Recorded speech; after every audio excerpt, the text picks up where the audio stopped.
Bienvenue sur le podcast Astuces de com.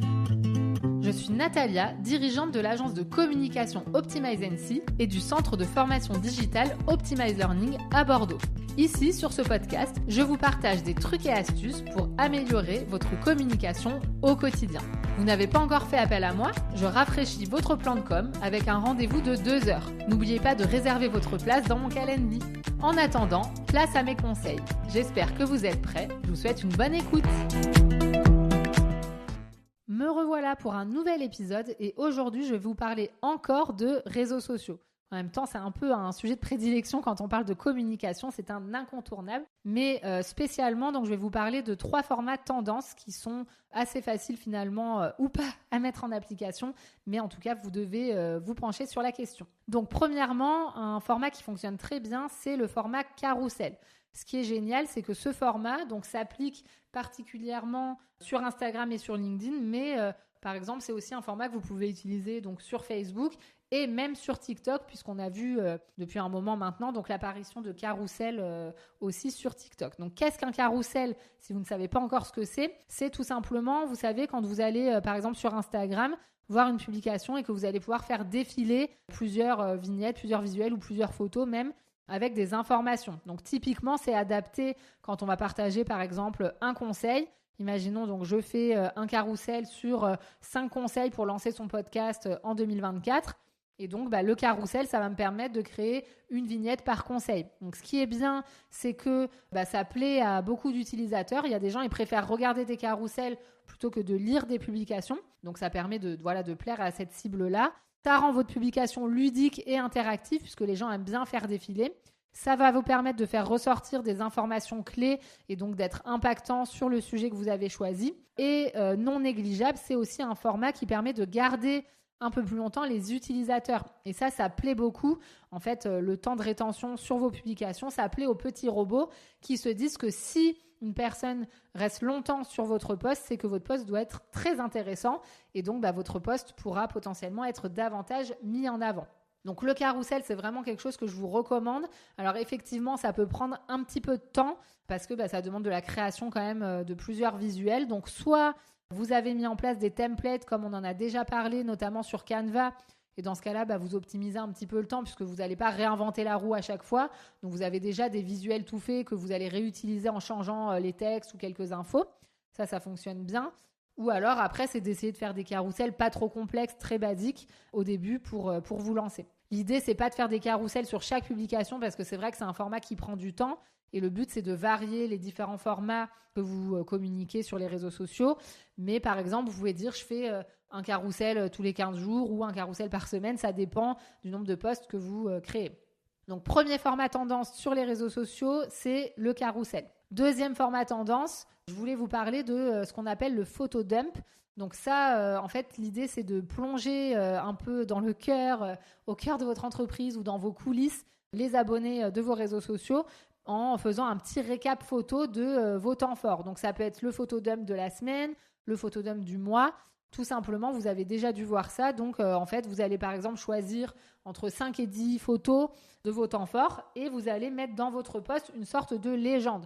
Donc, moi, imaginons, le mois dernier, j'ai pris 5 photos. Donc, une photo de moi avec un invité sur mon podcast, une photo de moi en train d'installer le matériel, une photo parce que je suis allée, j'ai participé à une conférence. En tout cas, en fait, c'est tous les temps forts que j'ai pu suivre, que je vais partager dans une galerie d'images. En fait, c'est un peu comme un carrousel, mais finalement de photos qu'on va faire défiler sur Instagram. En tout cas, ça va fonctionner comme les carousels. Et donc, c'est très immersif et très humain. Donc ça, souvent, c'est des contenus qui vont susciter beaucoup d'interactions parce que les gens, ils sont contents de vous suivre dans votre quotidien, de voir un peu ce que vous faites. C'est très humain. Donc voilà, ça crée du lien. Ils vont avoir envie de commenter vos publications. Donc, c'est un format qui fonctionne bien. Donc, si vous le faites sur Instagram, ça va se présenter un peu comme un carrousel. Si vous le faites sur LinkedIn, donc soit vous le faites en mode carrousel, soit vous le faites en mode galerie d'images.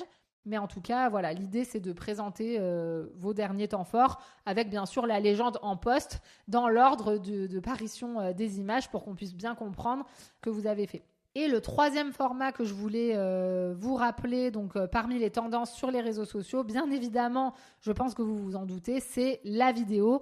Donc là, à mon avis, vous ne pouvez plus passer à côté, tout le monde en parle, on en parle depuis longtemps, mais plus ça va et plus ça devient puissant.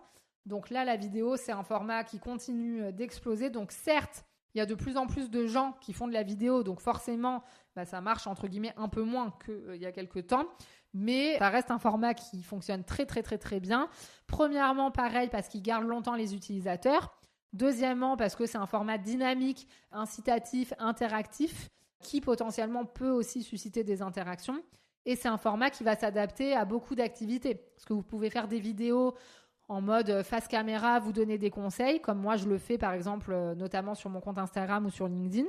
Ça peut être des vidéos plus inspirationnelles où vous montrez des produits, où c'est des ambiances, etc. En fait, il y a vraiment tout type de vidéos que vous pouvez imaginer et qui peuvent fonctionner. Par contre, il faut que ça soit cohérent, bien sûr, avec votre stratégie, votre ligne éditoriale, votre création de contenu. Il ne faut pas faire de la vidéo pour faire de la vidéo, mais c'est vraiment un format qui fonctionne. Et selon votre activité, vous pouvez utiliser des vidéos qui vont être finalement diffusables sur différentes plateformes.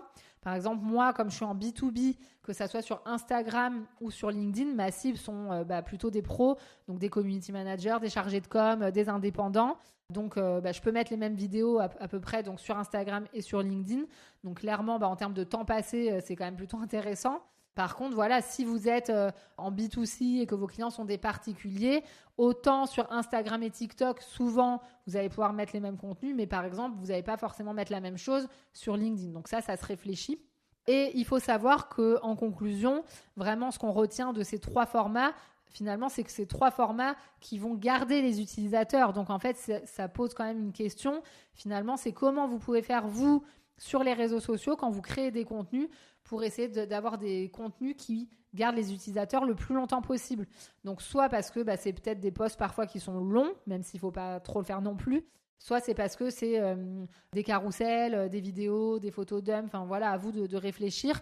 Mais en tout cas, aujourd'hui, la tendance va à la durée la rétention en fait qu'on peut faire des abonnés sur nos contenus. Donc vraiment, ça c'est le truc du moment. Il faut vraiment que vous puissiez y réfléchir. Donc, je vous invite à être un peu plus attentif aux réseaux sociaux maintenant quand vous allez faire défiler des posts de vos amis ou même d'entreprises que vous pouvez suivre et de regarder quels sont les formats qu'ils publient. Vous verrez des carousels, des vidéos, des dumps et peut-être d'autres formats.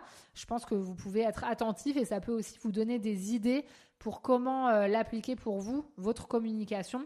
Parce que c'est comme ça que ça fonctionne, on s'inspire, on ne copie pas tout, mais on s'inspire et on le met un peu à sa sauce. Comme d'habitude, j'espère que ces conseils vous seront utiles pour améliorer votre communication. Je compte sur vous pour vous abonner sur Spotify, sur Apple Podcast, pour ne rater aucun des épisodes que je diffuse, en sachant que je vous rappelle, donc c'est un épisode tous les mardis et parfois des épisodes bonus le vendredi. Merci beaucoup en tout cas de me suivre de près, de m'encourager, de m'envoyer des messages sur les réseaux sociaux. Ça me fait chaud au cœur et ça me motive à continuer. Je vous dis à très vite sur Astuces de Com.